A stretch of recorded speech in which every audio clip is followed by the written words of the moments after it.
तर ज्योतिबा देवस्थान सारखं दुसरं कोणतंही देवस्थान डेव्हलप करता येणार नाही। अर्थसंकल्पात पहिल्या टप्प्याला मंजुरी द्या। आमदार विनय कोरेंनी मुख्यमंत्री फडणवीसांकडे ही मागणी केली आहे। तर पुढील 15 दिवसात प्राधिकरण स्थापन करून देतो असं आश्वासन मुख्यमंत्री देवेंद्र फडणवीसांनी विनय कोरेंना दिलं आहे। तर अर्थसंकल्पात पहिल्या टप्प्यात मंजुरी द्या अशी कोरेंनी मागणी केली होती।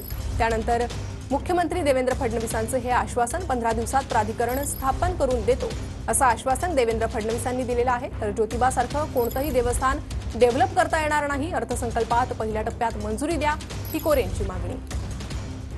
तुम्ही मुख्यमंत्री झाल्याशिवाय ज्योतिबाला तुमच्याकडनं सेवा करून घ्यायची नसेल आणि म्हणून हा योग खरं तर आज तुमच्या माझ्या आयुष्यात आला असेल आणि म्हणून मी आज तुम्हाला विनंती करतोय, ज्योतिबाचं देवस्थान प्राधिकरणाच्या माध्यमातून डेव्हलप करण्याचा विचार जो मी आपल्या सगळ्यांच्या समोर मांडतोय, असं देवस्थान भारत देशामध्ये दुसरं कुठलंही डेव्हलप करता येणार नाही।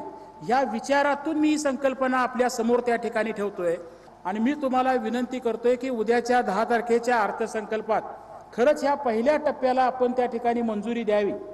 ज्योतिबाचा डोंगर, ज्योतिबा जे आपलं आराध्य दैवत आहे, त्याचाही अतिशय सुंदर आराखडा हा सावकारांनी तयार केला, त्याला आम्ही मान्यता दिली, पण त्याचं प्राधिकरण झालं पाहिजे हे सावकारांचा पहिल्या दिवशीपासून आग्रह होता।